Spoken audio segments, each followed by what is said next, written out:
السلام عليكم ورحمة الله وبركاته. إخوتي الأعزاء، السلام عليكم ورحمة الله وبركاته.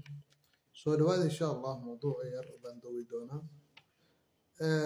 Mararkan dambe waxaan arkayay baraha bulshada oo kusoo badatay mawduuca cilmaaniyadda. Walaalkeen aadan sahan oo mawduucaasina wax ka duubay waa arkay, ama doodo la galayay mubaarak. labadu way mahadsan laba nin oo dhalinyaro ah oo si fiican dooda ugu qayb galay bay ahaayeen.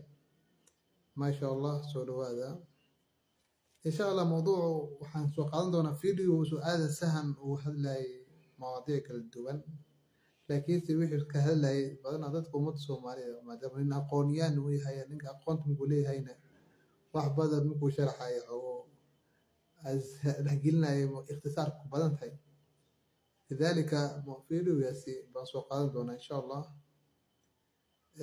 videogaasi inta dhegeysan ka hor waxaa la rabaa like, share-ka iyo follow-ga waa dhinacaada insha Allah. intaas noo deeqo aan soo qaato video bal dhegeysi wacan. iyo limaxaan calmaani ku ahay waxaa jira dhibaato mujtamaceena haysata. videogan aad arkaysiin aadan sahan wuxuu hadlayay mawaadiic koowaad ba u daaray. mawaadiicdu daaray wuxuu kamid ahay qur-aanka dastuur miyaa mise maaha. mid labaad oo iska hadlay waxaa haykalka dowladnimada. waxyaalaha ku sheega waxaa kamid ah haykalkan hardware iyo software inta yihiin waa mithaal zaaid u fiican. aadan sahan wuxuu kala ka hadlay waxyaalo badan siyaasadda quseeyo wax isku loo hadlay, bal haddaan macnahaasi yara sharax. waxaa kamid ah waxyaalahaas ka hadlaya sharax yar kor saaro. horta wuxuu ka hadlaya aadan sahan waxaa la dhahaa almasaalix walmafaasid. masaalixdii mafaasidda. maslaxa waxaan maxaa maslaxano maxaa mafsado. qur-aanka dastuur miyaa la isku xukumo mise la isku xukuma. horta qur-aanka sidii uu sheegay uu dhigaya isaga ayaa uu dhigayo waa macno tusaale dhow, laakiinse qur-aanka waa nidaam bulshadeed oo bulsho loogu tirigalay,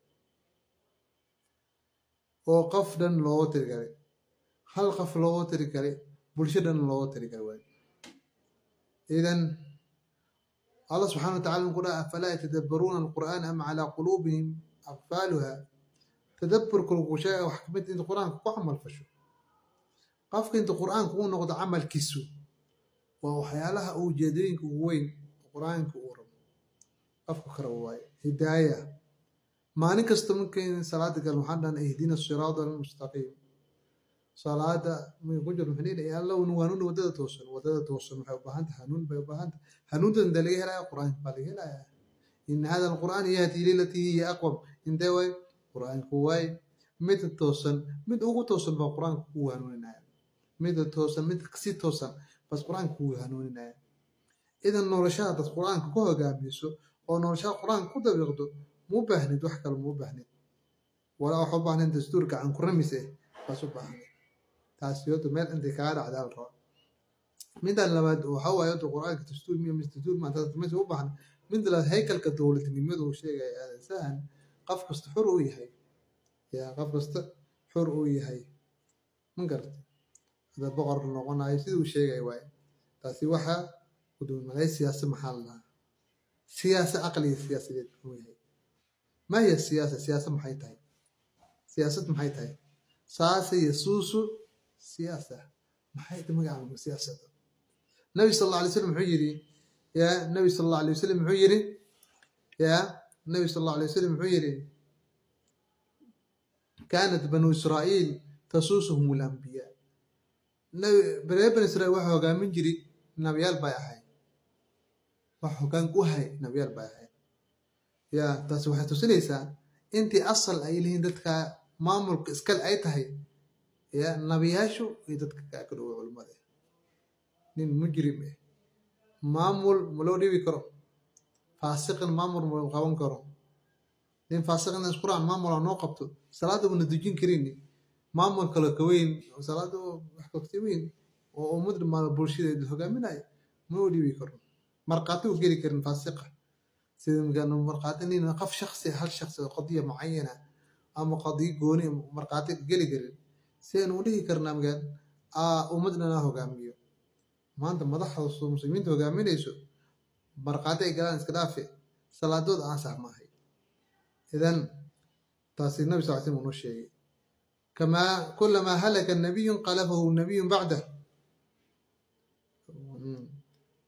وإنه لا نبي بعده وسيكون خلفاء وسيكون خلفاء إذا خلفاء النبي صلى الله عليه وسلم كخليفة نقوليشو وأنين عالمه عنده نقولي إذا مصلحة المفسدة وإمامك كهذا مجلس كهذا حسن آدم سهل كهذا إمام شاطبي محيري رحمه الله الشريعة كلها عادل شريعة ما أنت وعدالة شريعة دن وعدالة وأنا نحريس مصالحي مصالح كل ما مركز تومس أشياء كبحضه عدالة أو يبحث ظلمية نحريس تكبحضه عدالة يبحثه مصلحة يكبحضه في سمسات يبحث تاع الشريعة الإسلام كمد معها حتى تأويل الأمر هذه إيه وحيال الوضوء الأمر هذه دين تحيل على شن مقاصد بين الإنسان مقاصد إلى دين تحكمه دين تبع إلى الإنسان شريعة تبع إلى الإنسان شن مقاصد دين تبع إلى الإنسان نفط تبع إلى الإنسان عقل تبع إلى الإنسان مال تبع إلى الإنسان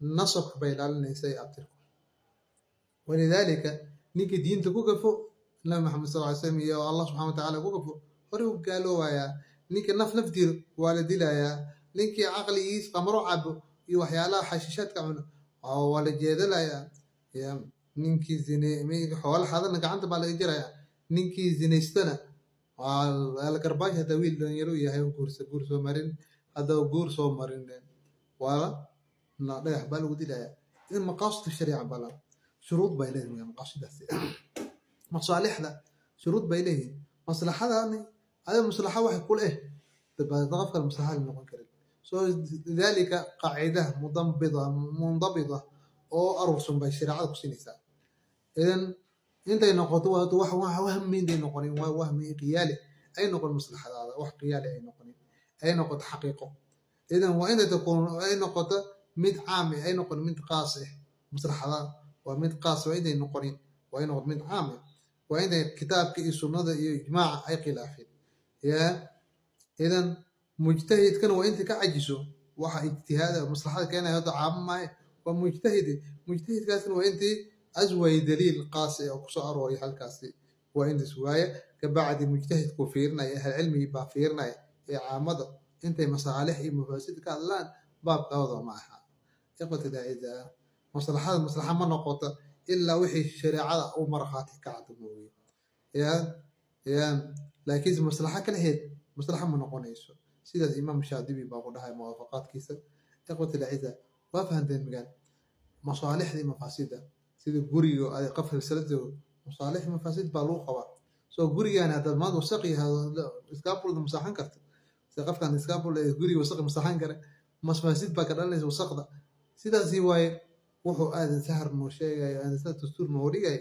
أنت سواي دستور شيء مصالح مفاسد وين هاي دين تلنا وحاول مقاصد كوني بايلالسا مفاسد وجدتها مرة مفسدين كلا دورنا ورنتيس يا مرة مصالح على كلا دورتا لكن مصلحة هي مفسد ذلك وين دين تأيوه كان سترس وراي كوريسا لكن إذا مرة ماشي تاشا إيو النفل الدراية إيو مرة ميعيز زين ماشي تاشا مفاسدها سدن سيزو كلا دور ريسا وكلا دورنا ما ديسا سنة ما يالا أنا شركي باي ميز زين باتاشو ميز نفل الدراية باتاشو يا ها واسف مفاسدها اسمه كلا دور ريسا يا وقت لا إذا لا إكراه ده ما يجرو مركز ومكره باتاي لكن وحالة ضرورة باتاي لكن المدحويني بعدها زيني إيو حنكل دورنا يا إيو الشركة بانكل دورنا